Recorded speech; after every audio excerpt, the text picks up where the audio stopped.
Hello, friends, and welcome back to The Free Advantage.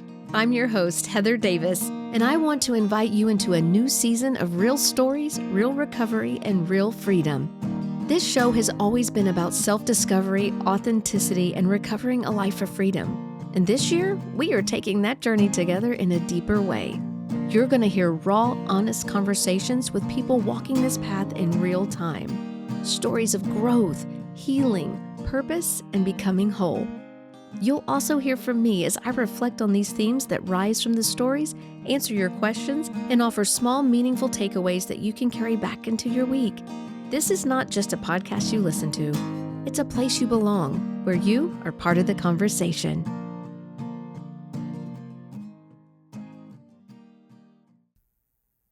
Welcome back, everybody. I'm your host, Heather Davis. Thank you guys for coming back and listening in. Today, I am going over part 3 of my story. If you have been joining me, you have been on a little bit of a ride.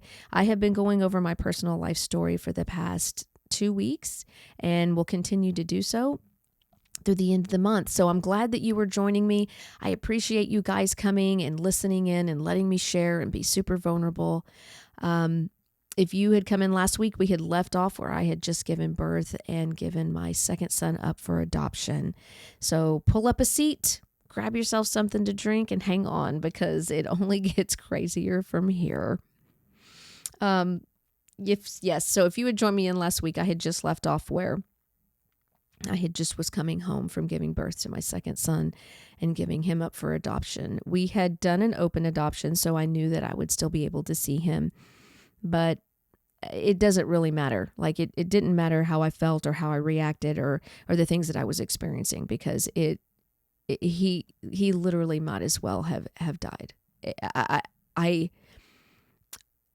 There is no describing that feeling. There's no describing the feeling of how I felt. I know last week I said that I felt like I wanted to evaporate, and that feeling did not go away. It was with me for a very long time. And it was difficult because coming home, I was ill. I was recovering from surgery. Let alone like all the physical things that were going on in my body. I had all of these mental and emotional things I'm having to deal with. And it was a very difficult process to move through. And even looking back now, I still am unsure how I did it. But it was definitely just taking like one moment at a time.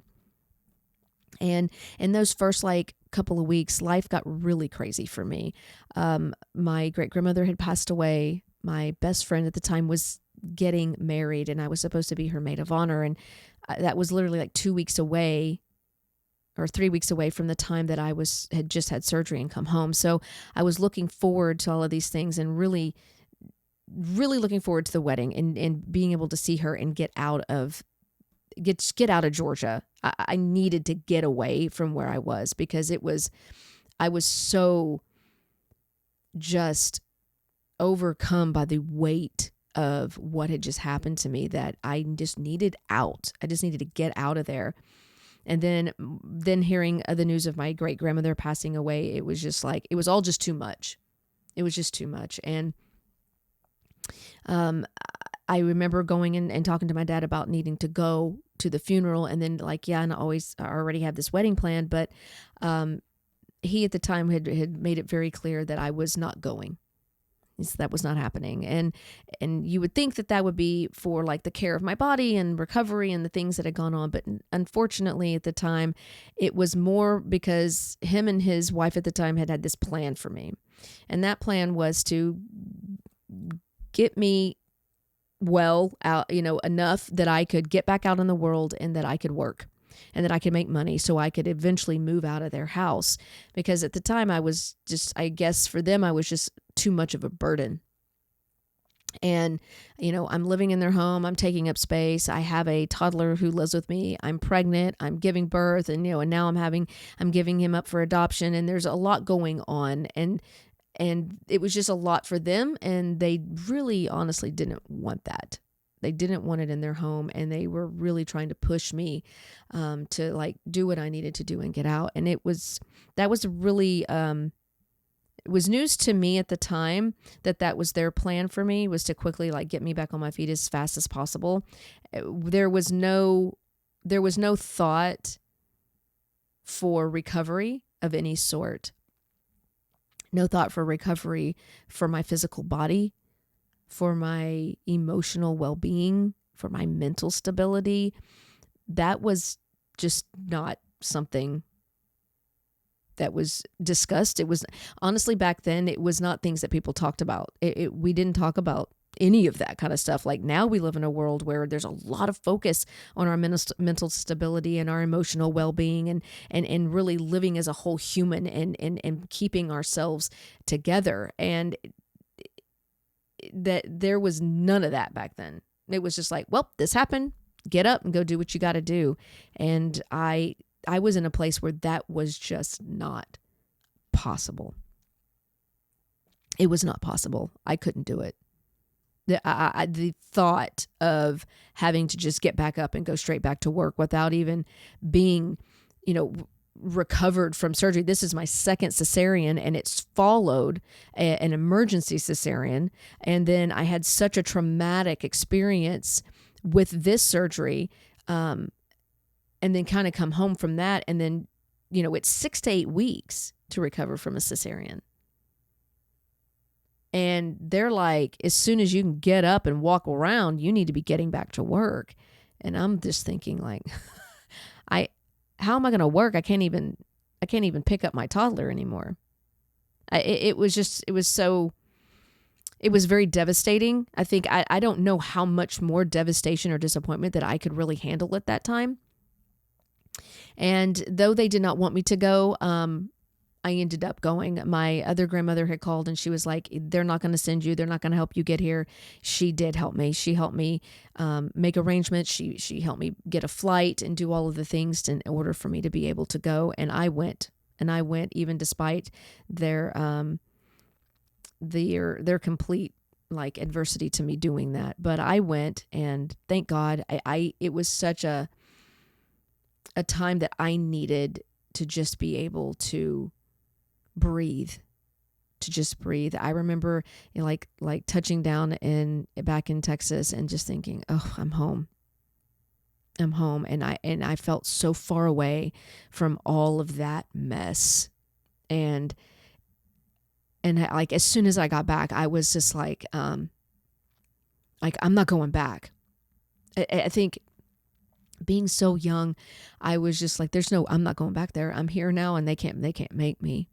And the days that followed, we went to the funeral, and then I was able to go and spend time with my best friend until her wedding, and spend some time with my other family here in Texas. And it was really, really, really cathartic. I also was still not quite well, recovering from surgery, and it was hard. Also, not just recovering from surgery, but I had, during my pregnancy, I had caught a virus, and it's called parvovirus. And it's just for you out there, it is not the same thing as dogs. There will be some of you who know what it is. There'll be some of you who don't, but it's not the same thing as dogs, but it's a human parvovirus. And it's basically a childhood virus that kids get when they're little, like really little. And it's called Fifth disease, like slap cheek syndrome is what they call it. You literally get like a little rash on your face, and then you get like a runny nose, and it kind of runs its course within a week. And when you're a kid and you get it, it's kind of like chicken pox. Once you get it, you don't get it again. But I don't have it. So whatever I lack is whatever enzyme or protein that keeps you from being able to be immune to it. I don't have that. So I'm able to catch it as an adult. And when you do catch it as an adult, it causes a whole slew of problems. Just like if you get chicken pox as an adult, it can be very dangerous. And at the time, I did not realize how dangerous it could be for me, but it's just like a virus, so it runs its course. So I was trying to go through that process, and it had made me extremely anemic during the time. So I was extremely tired on top of trying to recover from surgery and all of these other things. I'm also recovering from this virus. And at the time, it was just kind of whatever. It's like, oh, it's just a thing. It'll go away. So there wasn't a lot of focus on what that was. Later on in the story, you'll hear how that actually affected me much greater later on. If you come back for part 4, you'll hear about all that. But at the time I'm going through a lot, and then I'm traveling around. I'm going with my friend to like pick up my bridesmaid's dress that I am barely squeezing into after surgery and having given birth. But I was excited to be home and to be with my other people. And they even felt so far removed from my situation that it's like I could live in another world. And so when I did get home, I was like, yeah, I'm not going back. I don't know how I'm not going back, but I'm not. I was like, I'm going to go move in with my mom. And she lives in San Antonio with her boyfriend at the time. And I'm like, when I get there, I'm never leaving. But so I was definitely in kind of a like strong, like headstrong space where I was like very like, no, it was even downright rebellious that it's not happening. I'm not going back. But the wedding came and gone, and it was a wonderful time being able to be there for her and to be present and to be able to walk the aisles and see her get married and have an experience that I never did. Right. Her and I are the same age. So she's going through a lot of the motions of the life that I thought I was going to live. But I was really happy to be able to be a part of that.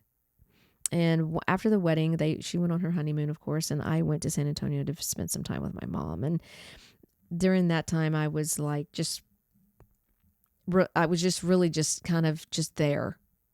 I was really just there. They were trying to, keep me happy, keep me upbeat, but there's only so much smiling that you can do. There's only so much smiling you can do where you're not just sitting there and the inside of you is just literally dying, just slowly dying inside. And that's how it constantly felt. Like, it's like I can feel myself deteriorating inside, while everybody else is just kind of living their life, and nobody sees it. It feels like nobody cares because nobody is paying attention to it. It's kind of like if I had like cut my arm off and I'm bleeding everywhere and everybody just walks around pretending like they don't see it. And that is how I felt 100% of the time. Everybody's just going about living their lives like nothing has happened. And I'm literally over here suffocating. And though I was very happy to be home with my mom and to see my other family, it did not make those feelings go away. And it made my reaction to this next bit of information that much worse. While I was at my mom's, my dad had called and he wanted to talk to me about some paperwork that had been sent to the house. And this was a huge shock to me, and it flipped my whole world upside down. My dad said that I had been served paperwork to legitimate the baby by the baby's father. And I was just, I don't really think I could understand what that even meant. And then my dad had to explain what the paperwork was saying, and that basically his father had gone to the courthouse and filed paperwork and had me served so he could prove that he was the baby's father. And I guess I don't know what really all transpired or what happened. I guess he was looking for me. He was looking for the baby at this point. Unbeknownst to me, he I guess had thought that like I was going to call him when I gave birth and let him know, but I didn't. Like, you're nowhere. You have not been a part. You disappeared on me. So I just did what I do. I carried this baby, and then when it was time, I went to the hospital and had him. Like, I don't know. I don't know how much more people want from you when you walk out of their life and you walk away. And then you just disappear. And then somehow later on, I'm being made to feel like I've done something wrong. And my dad was like, you have to come home. And you have to come home early. He wanted me to come home early from when I was supposed to be coming home because I had to deal with this. And I was like, I'm not coming home. I'm not doing that. And then the fight ensued, not only between my dad and I, but then my mom and I. And I was like, I'm not. I was defiant. I'm not doing it. I'm not going back. They can take care of whatever. I'm done. Like, I gave the baby up for adoption. Like, how does this even have anything to do with me anymore? And, I fought the whole way home. I fought kicking and screaming, literally kicking and screaming, as my mom drug me to the airport and put me on that plane. And I ended up making my way back to Georgia. And the next few months that came were some of the, I've been through a lot, but these were some of the most difficult months of my life. So I ended up, when I got home, I had to call the baby's father, and I was like, he better answer, because I'm like, we're getting into it. I'm going to have this conversation. And then I called him and I'm like, what are you doing? I got this paperwork from you. And he was like, he had literally told me, he was like, well, I've been waiting for you to call me, when you had the baby and you didn't tell me, and I want to see the baby, and I want, I'm his father. And I was like, I don't have the baby. I gave him up for adoption. And he was just blown away. He could not believe that had happened. And he was like, well, you can't do that because I'm the father. And I'm like, I can. Like, you're not on the birth certificate. You're not there. And he was like, okay. So then I was like, let's meet. I wanted to meet and have a conversation with him, because I'm trying to explain to him why this is the best decision for the baby, because he's getting really ramped up. And he was like, well, I'm going to go to court and I'm going to fight this adoptive couple. And I'm like, whoa. Like, no, we're not doing that. And so he met me for dinner, and I had a huge binder. I had an adoption binder of this couple's life and all of these things about them. And so I wanted to share that with him. So I took it and we had a discussion, and he took it and he looked at it and he was just like, I don't care. He's like, I'm going to do this. And at that point, there was literally nothing else I could do. It was completely out of my hands. At least so I thought. And so the next few months, he took the adoptive couple to court. He fought them in court for 4 months, and I got drug in and out of court. I had the adoptive couple writing me hate mail and getting that in the mail, telling me what a horrible human being I was, and that I'm what I've done to them, and like just calling me a liar. And I mean, they were literally writing me death threats. And my dad said at the time that he was intercepting those for me, so I didn't know. And I found out about those actually later. Thank God I wasn't reading those then. But I was drug through court. I had lawyers. The dad was trying to take the baby away from the adoptive couple, and then the adoptive couple is trying to fight to keep the baby, and all of these parties, and they're basically bringing me in, asking me all these questions. They're asking me questions about the dad. They're asking me questions about the adoptive couple. The adoptive couple's lawyers trying to get me to lie about the father and say that he was on drugs and doing all of these things. And I'm just like, I'm not doing that. He smoked a little bit of weed. I'm like, I'm not going to lie and say he's a drug addict. And I'm not going to lie about something that he isn't. Is he a good man? Did he leave me? Did he abandon me? Did he abandon me in my time of need? Did he abandon me in his child? Yes. Yes, he did do those things. Is he a terrible human being? No. Is he a drug addict? No. I'm not going to lie about these things. And I was being like pulled in all these directions to try to, to get people to have their way on both sides. And I remember being in the courtroom with everybody, and they were arguing, and like, we're just waiting to be called up to do these things. And they start getting into an argument, and then they're all looking at me, trying to pull me back and forth. And I was like, I can't do this. I can't do it. I got up, I walked out, and I'm like, I don't have to be here. This I didn't have to be there, and that's the truth. Like, I had already signed my rights over to the adoptive couple. I didn't have to be there. They were requesting me there and doing all these things, so I did, and I did the best that I possibly could. And the baby had been given a guardian ad litem. So this is the person who is always looking out for the best interest of the child and is a non-biased party. And I remember when I went in and they had spoken with me, the biggest bit of hope, that I could that gave me was her looking at me and going, out of all of the people involved in this, you're the only person who has the best interest of the child at heart. Like, you're the only one who is not thinking about themselves in this situation. And that made me feel a little better about my choices. It made me feel a little better about just walking away from the fighting and the arguing. And it was a mess. The trial was a mess.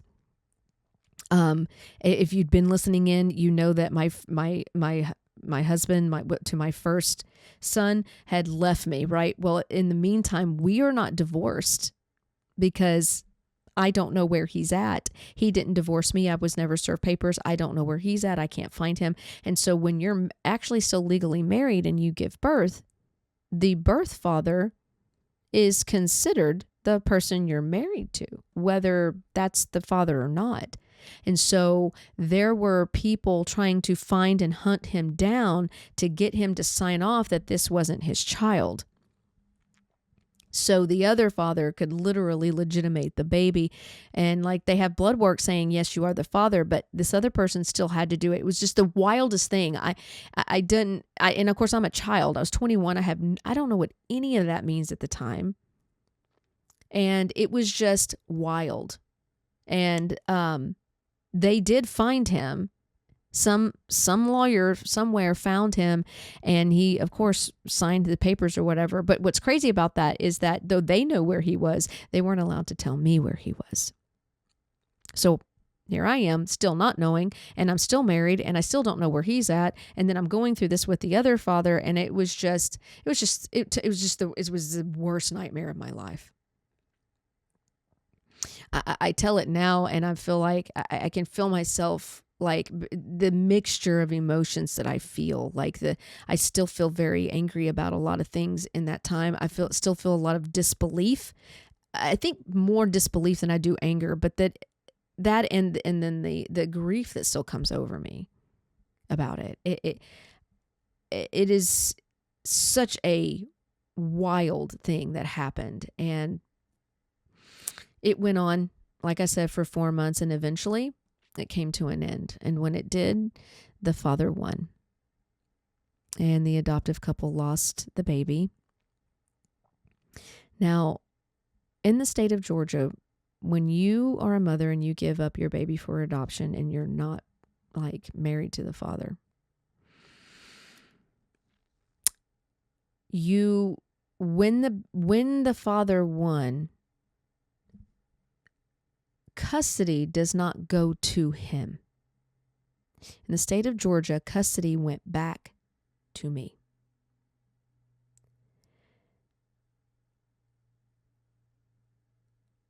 I was like, I don't know what that means. So basically, the adoptive couple lost the baby. He wins the custody battle with the adoptive couple, but now he has to take me to court and fight for custody of the baby from me because they prefer the mother, so the child came back to me.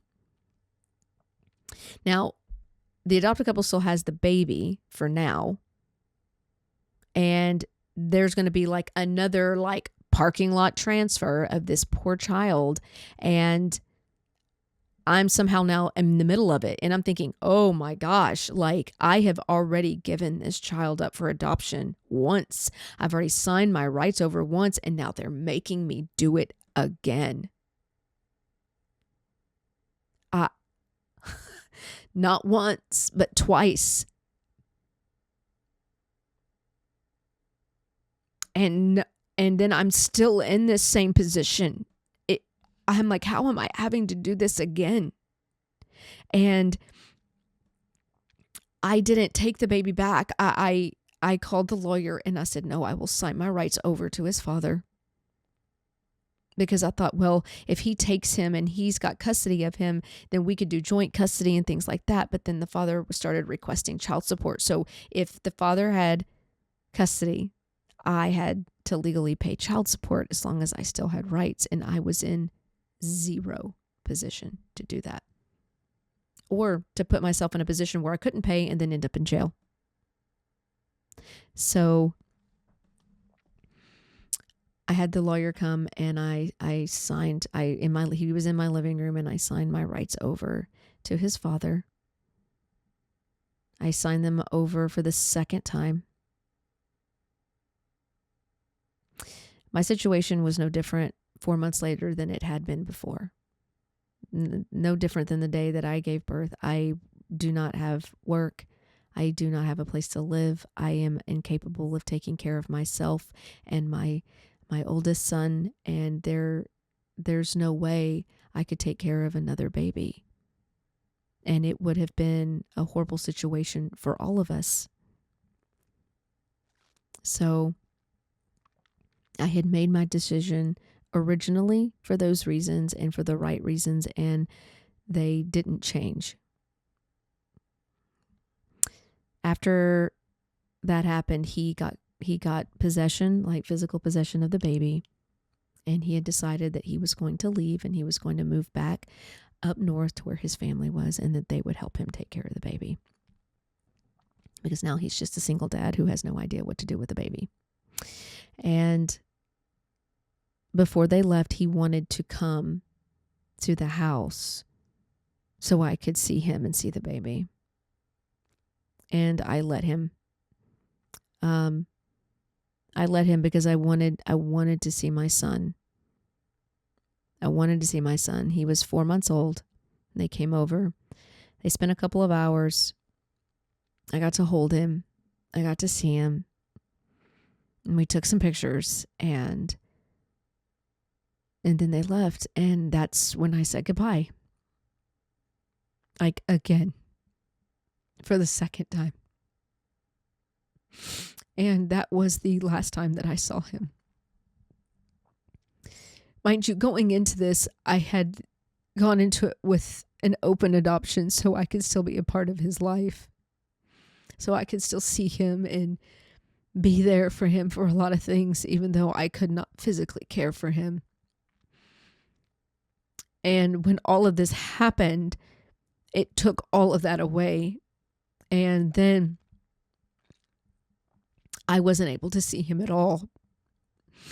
And it was very difficult because what happened over the next, 15 years was that his dad used him as blackmail against me. And the thing is that after the baby was born, his dad still wanted to be with me. He was like, let's get married. Let's do these things. Let's be together. We'll move up north and we'll take care of the kids. And I couldn't do that. I could not do that for me. I couldn't do that for Austin, and I could not do that for my son, my other little baby. I couldn't do it. I don't love your dad. I didn't love his dad. He didn't love me. He left me. He left me, and he caused one of the most tumultuous times in my entire life by his decisions and my decisions too. It was not just him alone, but he was a part of that. And then all of these other things happened, and I can't be with someone like that. I don't want to spend the rest of my life with someone who is like that. And I did speak to him over the years, a few times over the years. And of course he was mad at me because I wouldn't. And he held on to that for a long time. Like, come be with me. If you come with me, then you'll be able to see him. You'll be able to be with him. And he held him from me in hopes that I would somehow at some point make the decision to come be with him. And that never happened. It never happened. Excuse me. And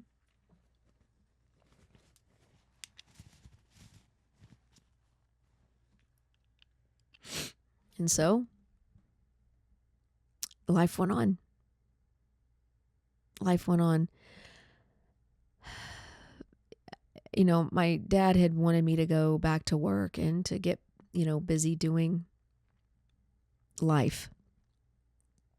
And during the whole events of the trial, I think I got lucky in that way. And somehow, like, it spared me from having to go to work. Like, they were more focused on the trial and getting that over with and figuring out what was going to happen with all of that, that they weren't as focused on me getting a job. But as soon as that was over, as soon as it came to an end, immediately it was like a few things happened. First off, you need to get a job, you need to go to work.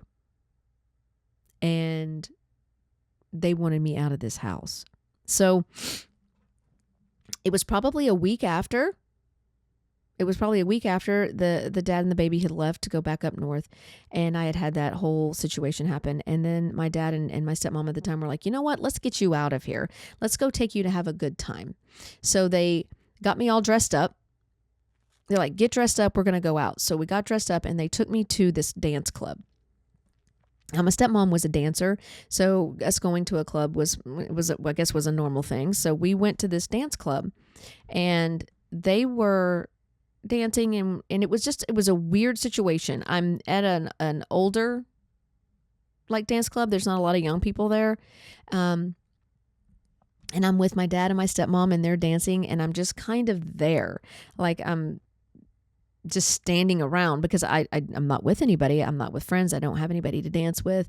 And they found this older guy, and they kept bringing him over, and they're like introducing me, and they're like, hey, all this stuff. And I'm like, this guy is old. Like, he's like my dad's age.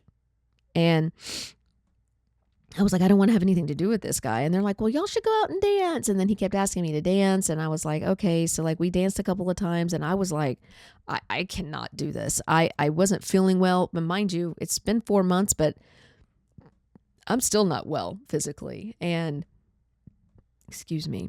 And I was like, I just need a break. So I remember telling them I need to go to the bathroom, and I went up front, and I was really hot, and I'm standing there. And this guy comes up to me, and he's young. And he was like, are you okay? And I must have looked like I wasn't okay. And I'm like, yeah, I'm okay. I'm just really hot. I'm not feeling well. And he was like, why don't you come stand over here under the vent? So he kind of leads me to the vent, and I'm standing where all the cool air is. And I was like, thank you so much. I'm like, I'm just having a really bad night. And he was like, well, what's going on? And I was like, well, I'm here with my family, and they're literally trying to pawn me off on this old guy. And I said, I don't want to go back over there. I don't want to have anything to do with this guy. And he's like, well, you can just hang out here and talk to me then. And, I was like, okay. I mean, because he was in his 20s. So I was like, that's way better than talking to some guy who's my dad's age. And he wasn't just some random person who was there. He actually worked there. He was the bouncer at the door. So it made me feel a little safe that he wasn't just some crazy guy, trying to hit on me or something. But he stayed there, and he kept checking on me back and forth and making sure I was okay. And I kind of had told him a little bit of my story and what had happened. And, he was just, he kept apologizing. And of course, I mean, what did he have to be sorry for? But he was empathetic, and that really felt good, because at the time, like, this random guy at this weird club I'm at was the first time I felt anybody really being empathetic towards me. And so it was nice. Eventually I went back and hung out, and this guy's still there hanging out with my parents, waiting for me. And it's late, and it's getting time to go. And as we're walking out the door, like, he's with me. He keeps walking beside me, and this is kind of a funny story. So he's walking, and we're walking out. And back then in the 90s or in the 2000s, when you were at a club, they used to have flower girls, and they would have these women who walked around with little baskets and had roses in them. And they would like, hey, would you like to buy a rose for the lady? And, so the rose lady had come up to this guy, this older guy, and was like, hey, would you like to buy a rose for the lady? And he was like, no, I'm good. So he didn't want to buy me any rose. And they're like $5, but he was like, no. And so I was like, okay. And then we're leaving and walking out the door. And the guy I'd been talking to, the younger guy, he's the bouncer there. And he was like, hey, bye. You like, have a nice night. And he had seen apparently the interaction with the rose lady and the older guy.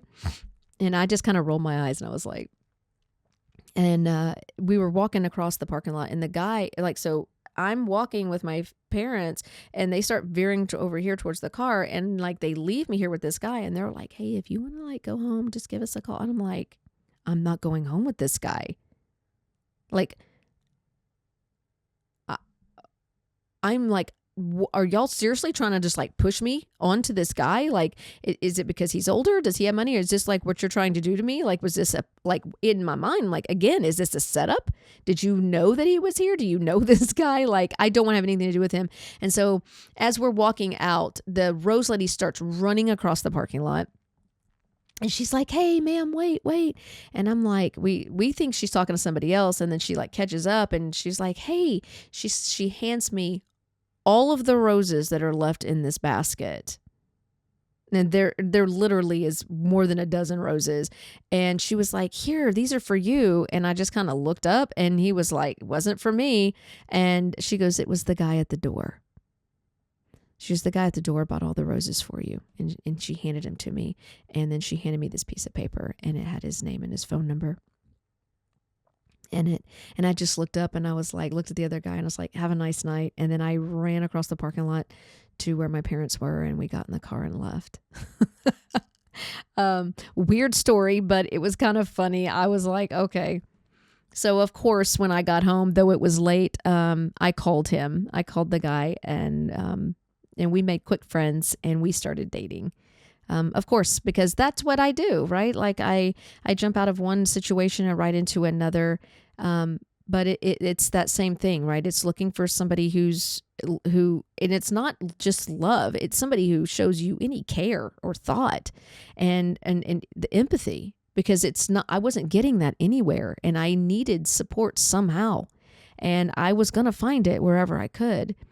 And he was a good guy and he was really nice and he loved Austin and we spent a lot of time together, but we had been dating for about 2 weeks before my dad and my stepmom had come to him and was like, hey, you want to move in? And they kind of asked him to move in behind my back. And he was like, yeah, they said that I can move in and stay here. And I'm thinking, where are you going to stay? I sleep on a twin mattress. I'm on a twin mattress and I'm in an itty bitty room and Austin sleeps on this little baby mattress on the floor. So I'm thinking, where are you going to stay? So he moves in and then him and I are sharing this twin size mattress. But I realized as soon as he moved in, they were like, hey, you guys need to get a place to live. And then they started immediately pushing us to get out. And I was like, okay.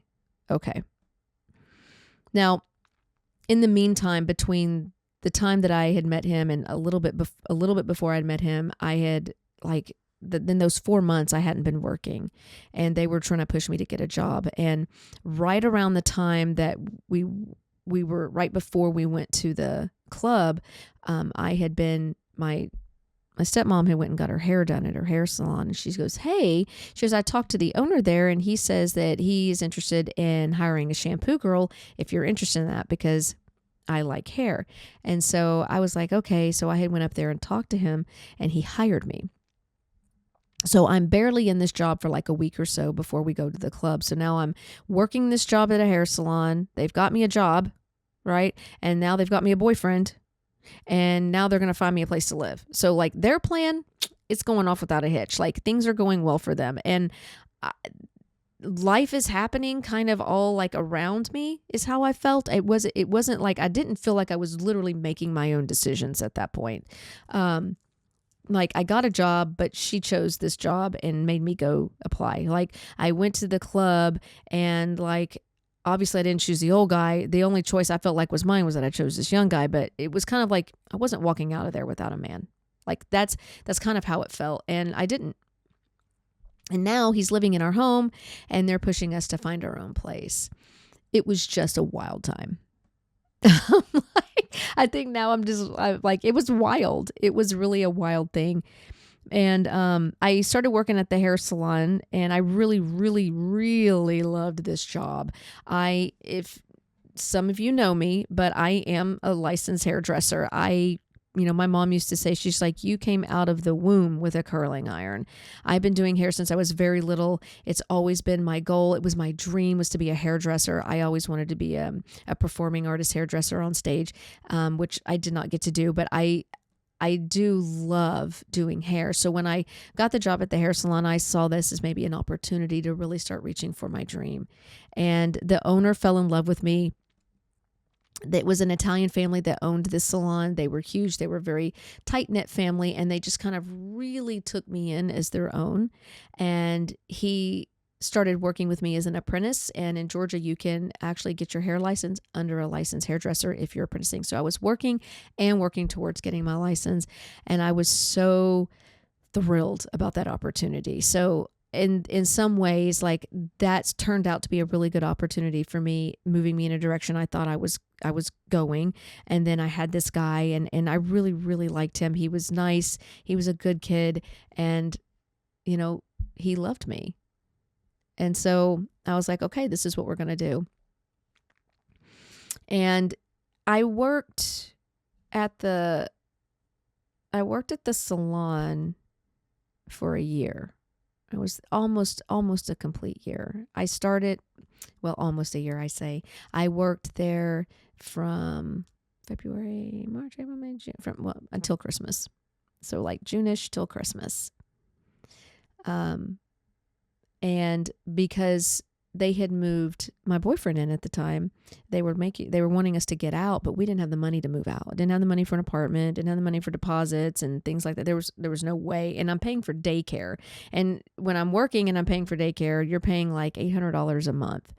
This pretty much on minimum wage was my whole paycheck. So I'm literally just paying to send my kid to daycare so I can go to work. And then maybe having like a couple of $100 after that to like buy my food.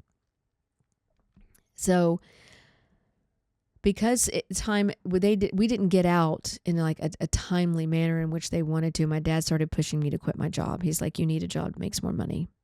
And, $7.25 an hour isn't going to cut it. And so I was like, okay, well, I don't want to quit. I'm not just going to work. I'm working towards my hair license. And when it finally came down to it, they made me quit. And I remember having to go to work and let my boss know that I was leaving, and he was very upset with me. It ruined our relationship.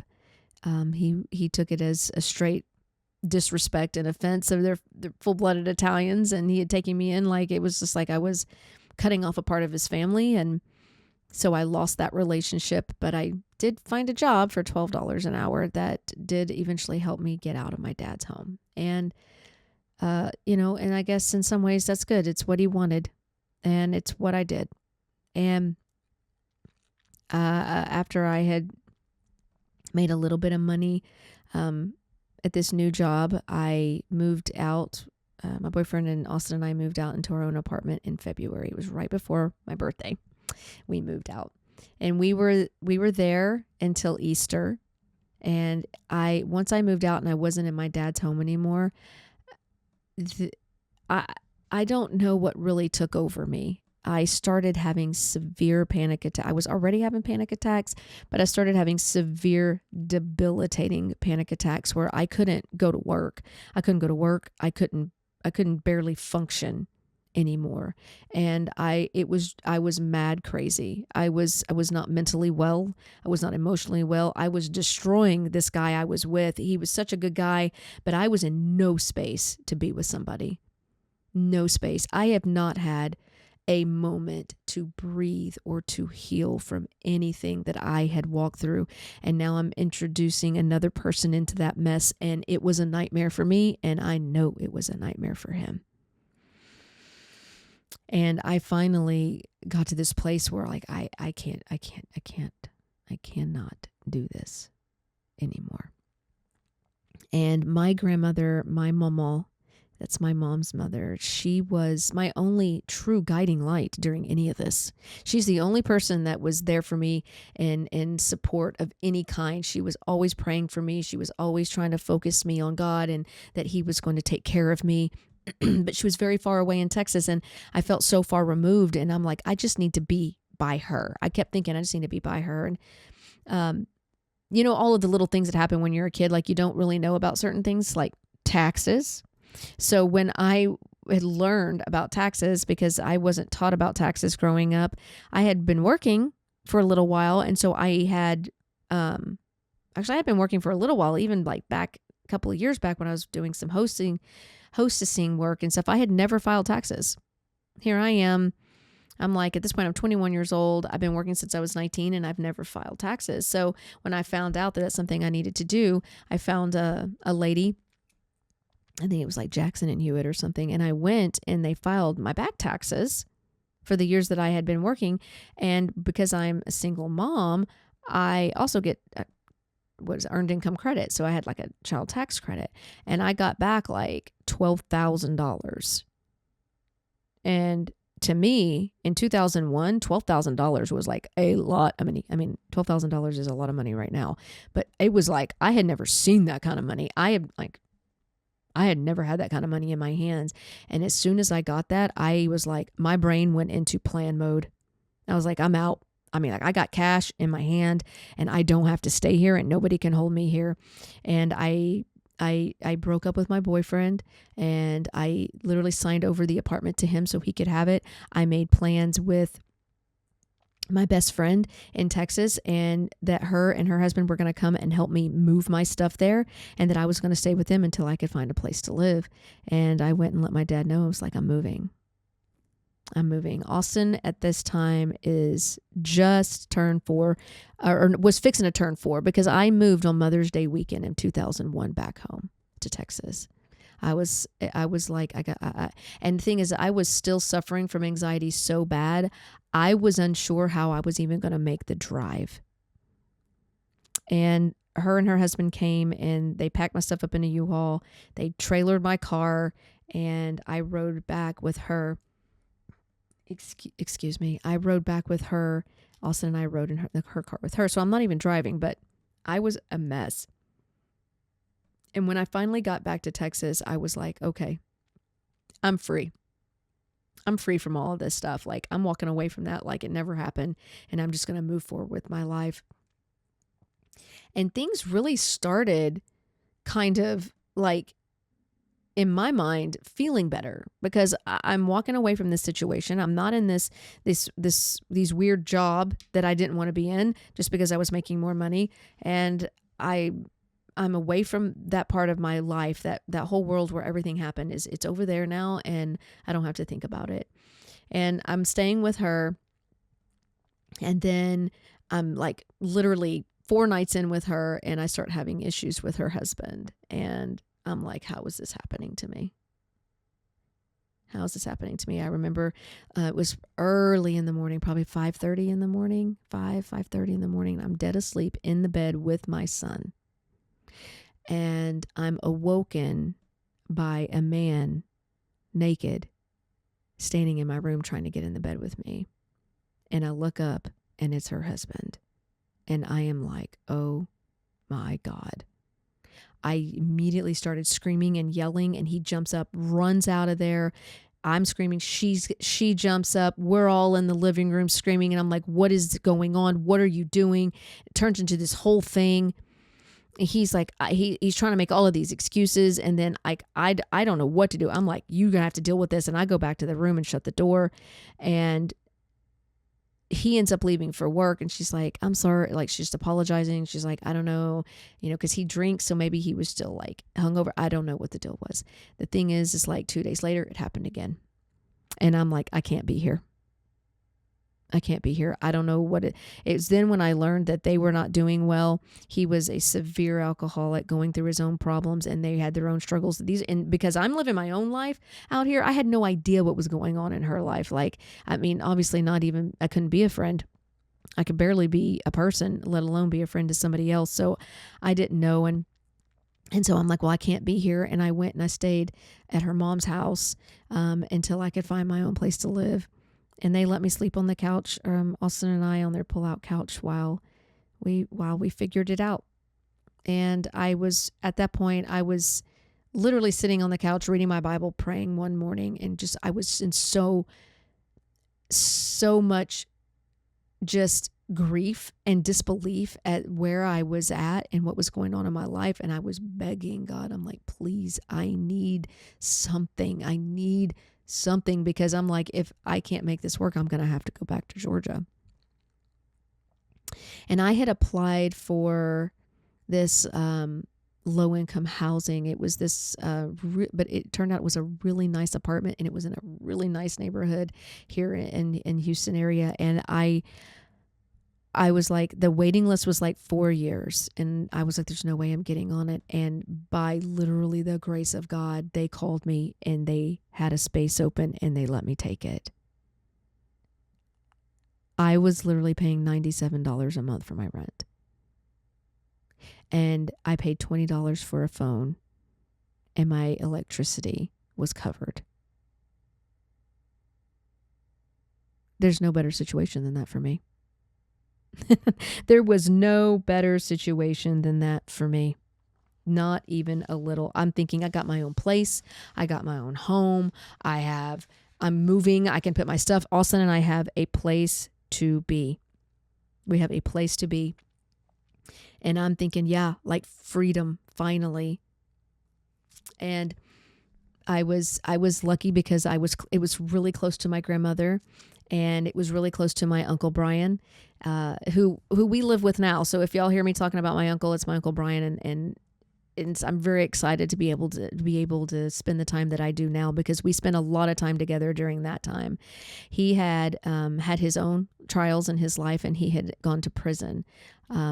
He was a first-time offender, and he had his own story, which if he's willing, I would love to have him on and be a guest.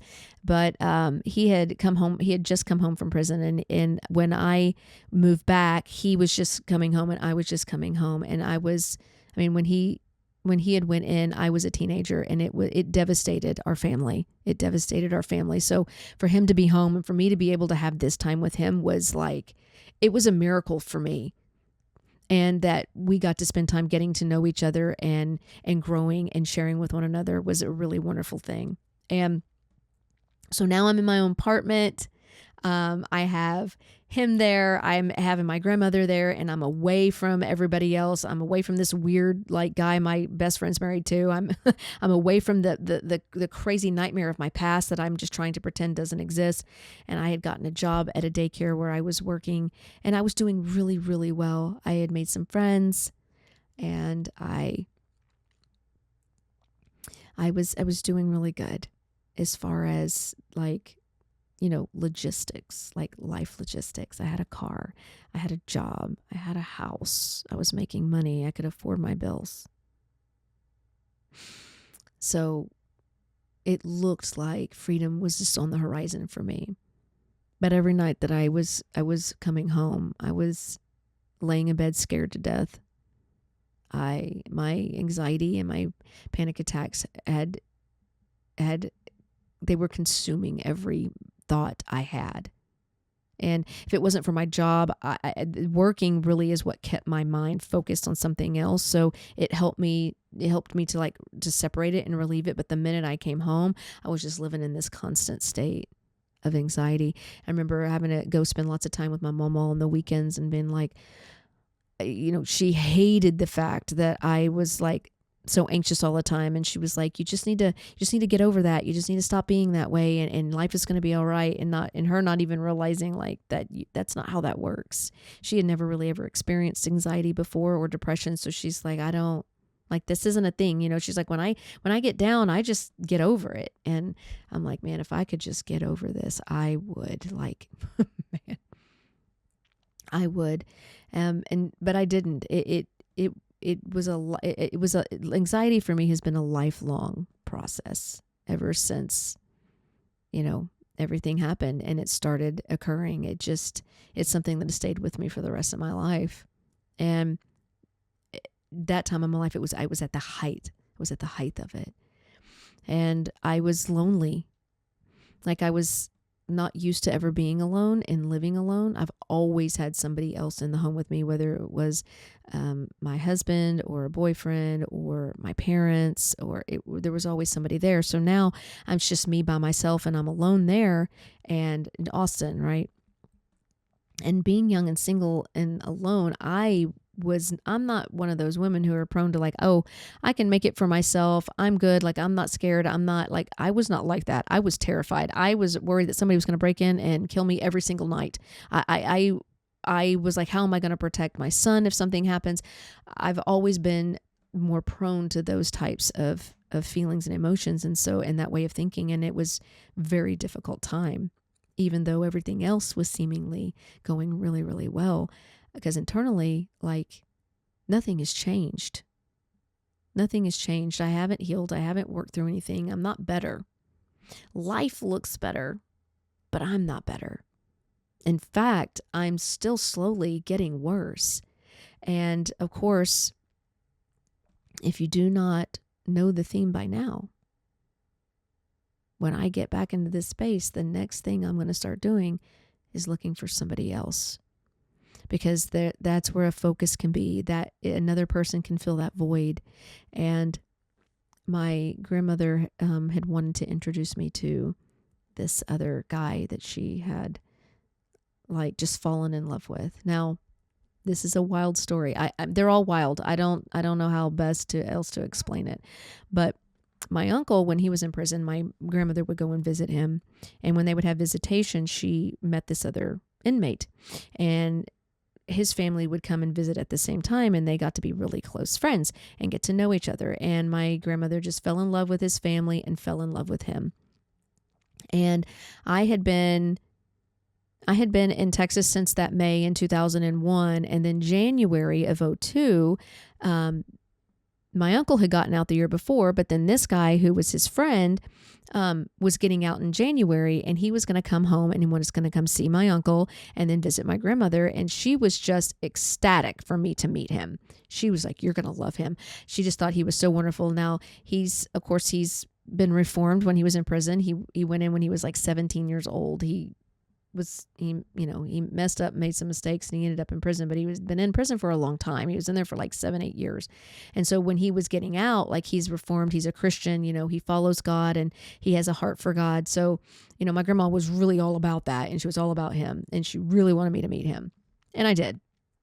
And of course, me, she's hyping it up, and I'm thinking, this is the only person like around that's really like, I might be interested in, that may be interested in me. So when he came to the house and we met, we started talking, and my uncle was very adamant about this situation. He did not want me getting into a relationship with him. He did not want me, he was like, he didn't want me alone with him. He didn't want me having sex with him. He was very adamant about me being very, very careful.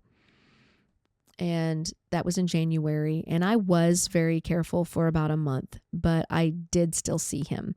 I still did, we talked on the phone. He came and visited me.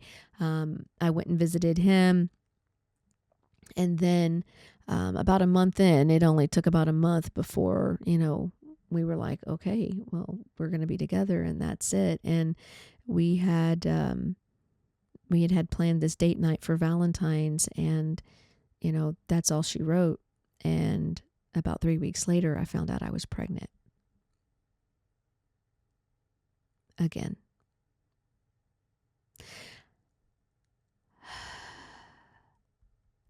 This time, I knew I was pregnant before I took the test. I remember standing in the bathroom getting ready one day, and this weird, like, exhausted feeling came over me. It was a very weird sensation, and I was like, "Whew, that's odd." The only time I've ever felt this way is when I closed my eyes, and I was like, when I was pregnant. And I knew then. I immediately went and got a test, and sure enough, I was pregnant. Then I had to call and tell him. So now here I am. I'm about 3 to 4 weeks pregnant with an ex-con's baby that I'm not married to. And I have to go tell my uncle. He was not happy. He was just like, I mean, he told me, he's like, I told you. And you're like, and not now. It's like, what are we going to do? What are we going to do? And of course I was like, well, we're going to get married, because what do? We're in love. We love each other. Right. I was, I doubled down a lot. Like I was, I wanted to make my choices work. I wanted to make the things I was doing work. I wanted a good life. I wanted to be in love. I wanted to have a family. I wanted things to work out so freaking bad. And I was like, in my mind, I'm not a quitter, right? I'm not a quitter. So, if at first you don't succeed, try again. That's always kind of been my motto. And really the truth is what else am I going to do? And so we got married. And when we got married, I moved to where he was living, and he lived in College Station at the time in Texas. So I was about an hour or two away from where I was in Houston. And so I ended up moving out there, and there I was moving away from my family yet again, and into his life and into his world with his family. And it was okay at first. We were in no position and no business did we have getting married. He had just gotten out of prison. This man has spent the past 7-8 years in prison, and he has no idea what it's like to live in the free world. He has no clue what it means to be in a relationship with somebody. He has no clue what it means to be dealing with a woman who has severe emotional and mental and some physical baggage. Like, he has no clue what he's walking into, and I had no clue what I was walking into. None. And we tried for a very long time to make it work. I was unhappy the majority of the time. He was just, he couldn't hold a job.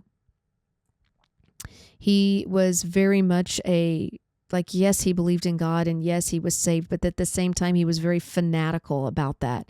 And it became a thing where he couldn't hold down a job because he was preaching to everybody and would get fired. So I'm like, okay, well, yes, I understand that your relationship with God and sharing that with other people is important, but so is taking care of your family. And this was the constant battle between us, the constant battle. We were evicted out of every home we lived in. I had every car that we had repoed. He pawned everything of any value that I ever had so we could eat, so we could keep lights on. All of these things, in which most of the time didn't. We moved so many times. I can't even tell you.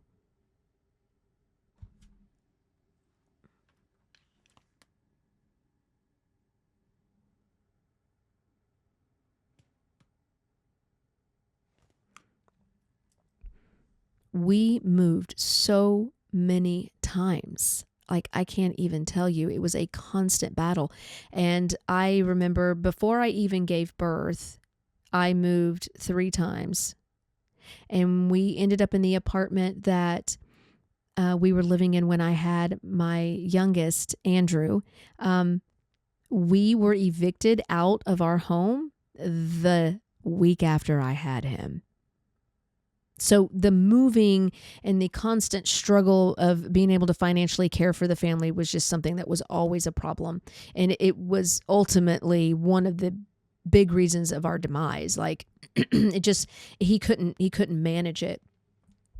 But I was pregnant, and, we got along enough, and I got along enough with his family. And so the pregnancy was pretty decent, and I had made some good friends at their church. And so I was doing fairly well during this time, but leading up to the birth, I really wasn't prepared for what was coming for me. And so, of course, because I've had cesareans twice before in emergency, like, I had gone in and talked to my doctor about what had happened before, like my epidural not working and me really struggling with the anesthetic. And so we had a different type of birth plan this time that was ensured that I would never suffer from anything like that ever again. So I was excited. I was like, this is going to be different. It felt different. Things were different.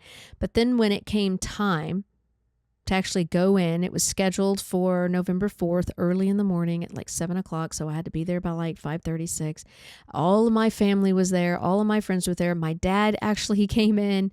My, my best friend at the time was there. I had friends from the church. My grandmother was there. And really the only people missing was my mom and my brother. So I had, and of course his family was all there. I had a lot of what I felt support, and people were very excited that Andrew was coming and he was going to be here. And it just, the whole situation around my pregnancy with him was very different. I had a beautiful baby shower. It was a good thing. It was a really good thing. And I was very excited. But then when it came time to go into surgery, I started getting really nervous, and I started getting really anxious, and I started having a lot of anxiety. And I tried to leave the hospital before. I was in the bed and I was like, I'm going home. And I tried to get up, and they had to like make me lay down, and they're like, you can't get up. We're having this baby today. My dad had to come in and he talked to me, and he was the one that was there with me when I had my middle son. And he was the one that kind of like walked through that experience with me, even though, things weren't the way I wish they had been with him during that time. He was the one that was there and knew everything that had happened. And so he came in to try to reassure me that everything's going to be okay, and, to try to relax as best as possible.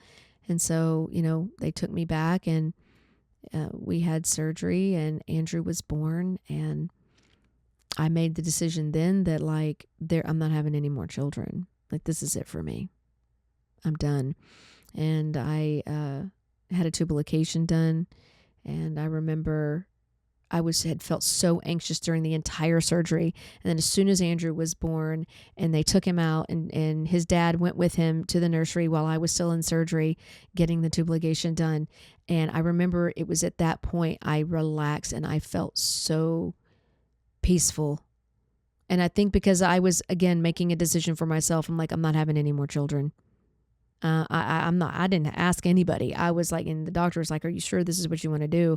And I was young, so they didn't want to do it. But because I had already had 3 children, and because I'd already had 3 cesareans, that he was willing to do it. And I'm like, do it. And I remember just, having a decent conversation with the doctor while he did it, because I felt so relaxed at the time. And I remember when everything was done and they took me back to the recovery room where I got to see my family, and they brought Andrew to me. I was like, oh, it's, everything's going to be okay. I feel like everything's going to be okay. And then I finally got put in my room, and because I had the issue with the surgery before, they gave me a spinal this time and not an epidural. So I literally could feel nothing. I was pretty much paralyzed from like the waist down, and I couldn't sit up because they were like, for 24 hours, you can't sit up, because they didn't want me to get like the spinal headache and things like that. So I was flat on my back and that kind of created a little bit of anxiety for me too, is that I couldn't sit up. And so as the night progressed, they kept talking to me about making a decision about pain medicine, because I was on an IV, and then I was having a lot of anxiety about that, and because I didn't want to feel weird, because anxiety and panic attacks make me feel weird, and I was really concerned about that. So I was like, no, I'm good. I don't want it. And they were like, well, if you refuse the IV medication now, once you refuse it, I can't go back. And I was like, no, it's going to be fine. So they're like, well, you'll be on whatever we can give you orally. And they were like, are you sure that that's what you want to do? And I'm like, yeah, I'm sure that's what I want to do. And that was a mistake.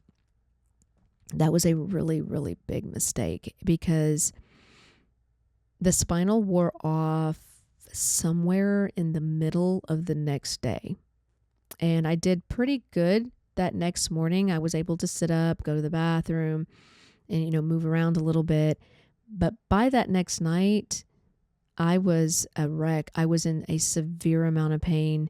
They came in, and the medicine they were giving me wasn't working. Then they had to come in and give me a bunch of shots to try to help control it, because the pain got out of control, and I got way behind it instead of ahead of it like they want you to do. And it was a very traumatic experience again. Like I've always ended up in these traumatic experiences that somehow surround my birth stories. But it also like shot me into this weird, like severe anxiety where I started having a really bad panic attack and I could not function hardly. I was barely being able to take care of the baby in the hospital. I was just out. I was out of it. I could not do anything but just kind of sit and stare and try to hold myself together. And they weren't giving me anything for anxiety. They weren't giving me anything for the panic. They were just basically like, you really need to kind of get over this and get out of this, because if you don't, they weren't going to let me go home. And then that ensued a lot more anxiety. And I was like, okay, if I don't like get up and get dressed, or like if you don't get up and you don't get her showered and she can't like function, then we're not going to let her get out of here. We're not going to send her home. And I was like, I just wanted to get out of the hospital and get home. And I was in a lot of pain and I was scared and I didn't know why I was feeling this way and I didn't know what was going on with me. And so I remember one morning I was just like, I'm going to just white knuckle it. And I did. I just got up and my husband at the time helped me get in the shower. I white knuckles it through all of the anxiety, put on a big smile for my doctor when he came in, pretending like I was completely fine. And then he finally discharged me. And then we were able to go home. And when we went home, leaving the hospital, it was a whole other thing. Like, as they do the same thing, they put me in a wheelchair. I'm holding the baby and I'm wheeling him out. And by the time I get to the parking lot, like I break down. And at the time they were telling me that what I was experiencing was severe postpartum and that I was having postpartum anxiety and postpartum depression. And they talked to me about needing to keep an eye on me and watching me. But the truth was I was having PTSD from my last birth experience and having to give my baby away and all of the things that surrounded that. And nobody talked about it. Nobody brought it up. I don't even think I was understanding what was happening to me at the time. And, we get home and finally, when I get home, I fall apart there. I couldn't do anything.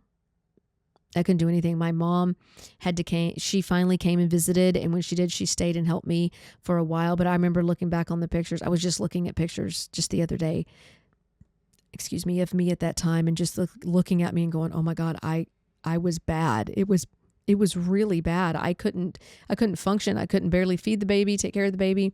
And now this is really crazy because in Texas at the time, this was during a time, like right after a time where there had been a woman who had what they call, she had like a bunch of children, like 5 children back to back. And she had like severe postpartum and had a lot of mental challenges and mental health issues. And she had thought that like trigger warning for people. I mean, this whole thing, I'll put a trigger warning on, but this story, she was in the news and she had said that God had told her that she had to kill her children in order for them to be saved. And so she drowned all 5 of her children while her husband was at work. And this was a huge national story that happened here in Houston. So, and it kind of sent everybody off on this new idea about what postpartum was and what it could do and what it meant to have it.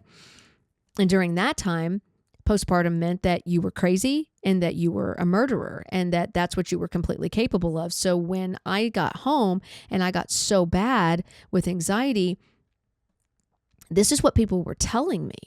Like his family were telling me this. The doctors were saying stuff. The TV is telling me stuff. So I'm thinking, oh my gosh, I'm going through all of this. I have postpartum. I'm like, I'm going to kill my baby. Like this is what I started to believe about myself. I started to believe that I was capable of something that I had no idea that I was capable of, and that I also would not know that it was happening, and that I wouldn't be aware that it was happening. And so I was mortified. I was like, oh my God, don't leave me alone.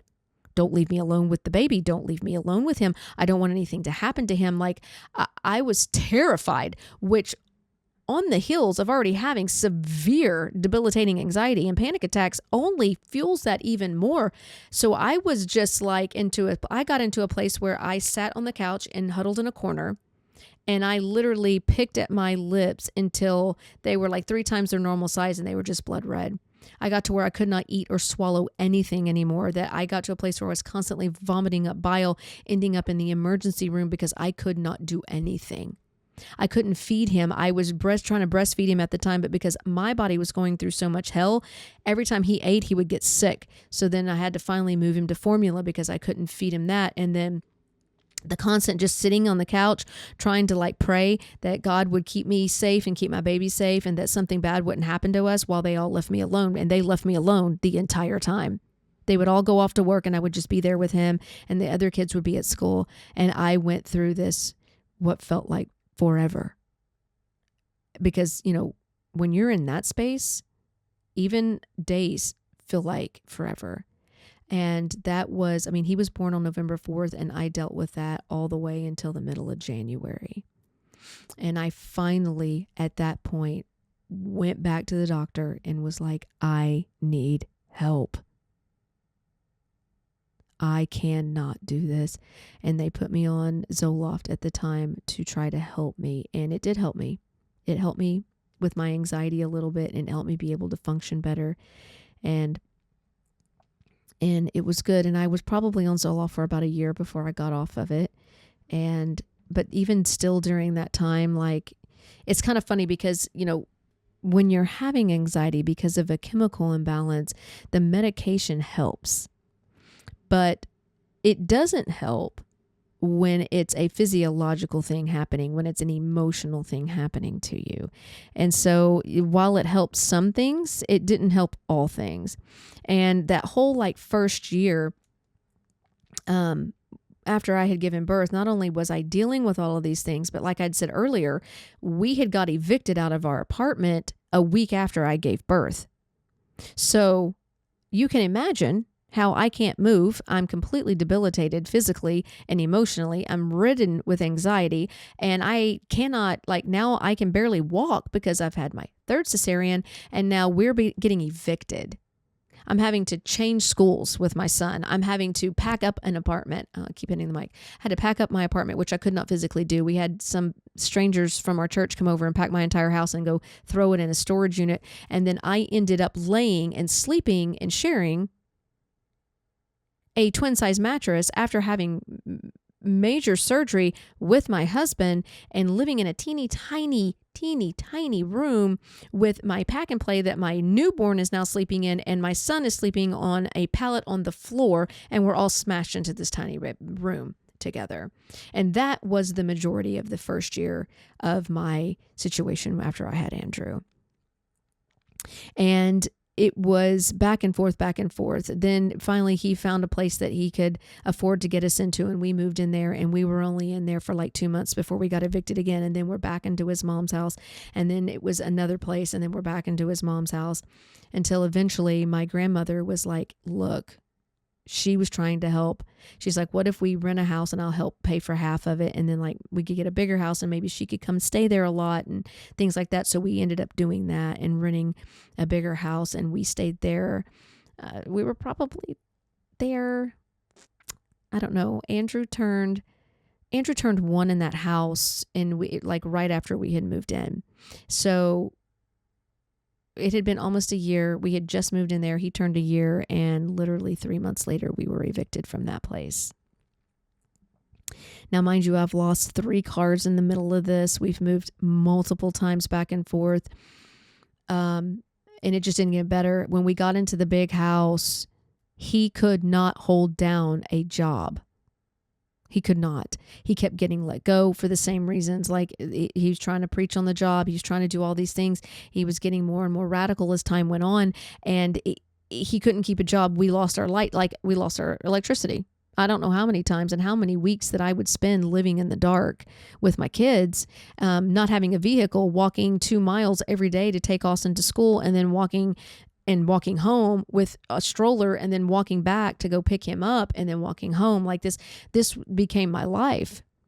And then eventually he got in trouble. My husband got in trouble again and ended up in jail. Now this ended up, and this time it was twice. He ended up in jail twice for writing hot checks. So he had written hot checks at the grocery store and things like that. So it was becoming, I'm like, okay, so now we're just going back to criminal activity.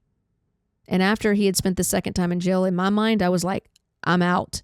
Like, I got to find a way to get out of here again. And it was just these constant things back and forth, back and forth.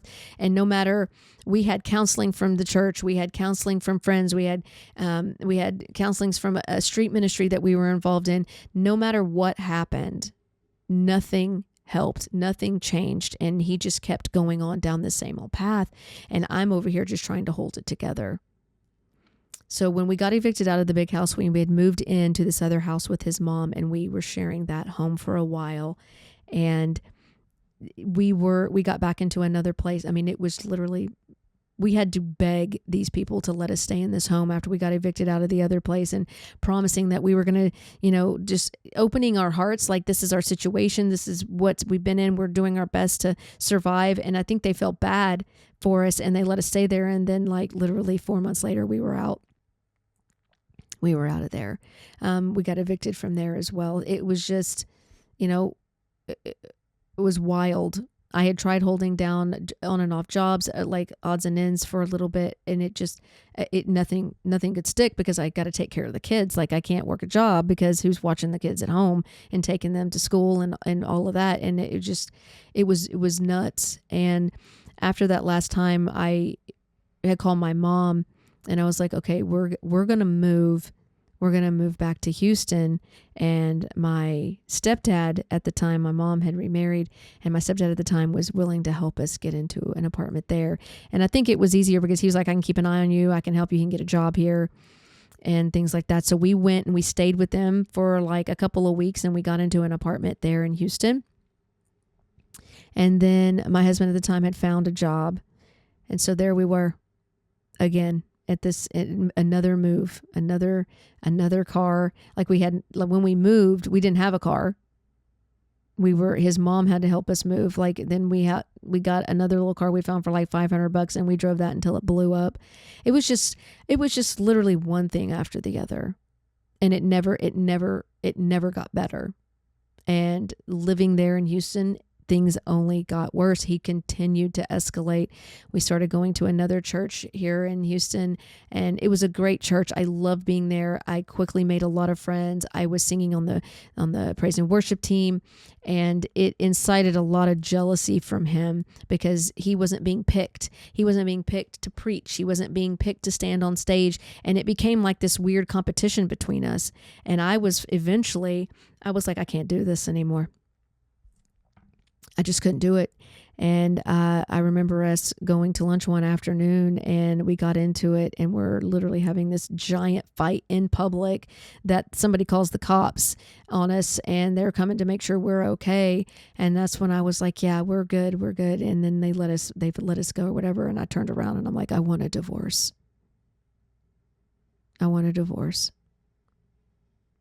And he fought me a lot, like, let's get help, let's get counseling. And I'm like, we've done it. And nothing's changing. And here, Andrew is barely 2 years old at this point. And, I didn't know what else to do, but so he left, and miraculously, as he leaves, he gets a job, finds an apartment, and is able to take care of his apartment by himself. And in the meantime, we get evicted from the apartment that we shared together. I got my car repossessed, and now I have nowhere to live with my 2 children. And he's like, well, the kids can come stay with me while you try to figure out what you're going to do. And I was like, yeah, okay. And so the boys went and stayed with him for a while I am like living out of my car. I slept some in my car, and I had slept some at my mom's apartment. And it was just this ongoing thing where I'm back in that same situation all over again. And I remember having to call my dad and ask him for help and ask him for money. And I'm like, I can't take care of the boys. I've lost the home. I've lost the car. And I needed money just to pay the car note. So I did not lose the car right away. I was like, just trying to get one more time before they came and picked it up. And my dad he was never happy, because it's just like, I never had good news. I never had good news. And anything that was good was always coming to an end in some traumatic way. And it always seemed to be my fault, right? It was just, me going around that mountain one more time. How many times, but there I was, and there was no time to deal with anything, right? Like I keep going back to the emotions and the feelings and the trauma that I was experiencing. Is like none of that was dealt with. It was just something that I lived with, and it was set aside, and so I didn't know what to do. And I remember, my dad had put some limitations on me. He's like, if you do this, then I will send you the money. And it was a request that was an impossible request. He had felt like I was not in a place to be a mother, and that I probably shouldn't have been a mother, and that I should find somebody to take my kids for me, and that if I could do that, then he would send me the money. And I remember walking away from that conversation feeling again so devastated. It's this place you feel like when you're a little girl, the place that you always want to run to is your daddy. He's the one that's going to save you. He's the one that's going to protect you. And it's really hard to say, and it's really hard to admit, but there has very rarely ever been a time where that has ever been the case for me. And in some of my most dire moments, in some of my most dire and traumatic experiences, he's been there, and he was the furthest thing from safety for me.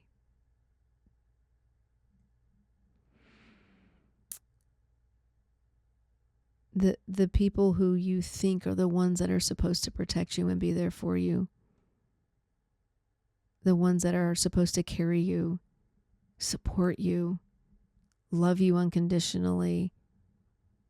That's how I was raised as a little girl. It's what I always thought. It's what I always believed. And then as you grow up and you realize that that's not the truth, that was a really hard pill for me to swallow.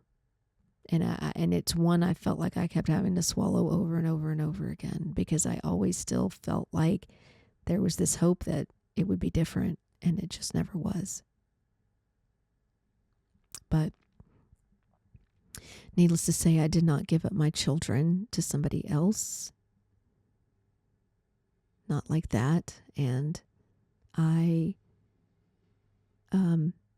got evicted from my apartment. I lost the car, and Andrew's dad moved back to College Station, where he came from, and he had gotten a good job or whatever. And so I let the boys go and stay with him. And that's what they did for the next year. I was away from them for the entire year. I don't think I saw them at all while I was trying to figure out my life and figure out what I was going to do. And I couldn't understand how the person who couldn't pull anything together, who could not do what he needed to do for our family, was now the one who had a job and had a car and had a home, was now taking care of my children and the ones that don't even belong to him, while I'm out here living on the street. And the real question was, what now? What now? And I'm going to stop there.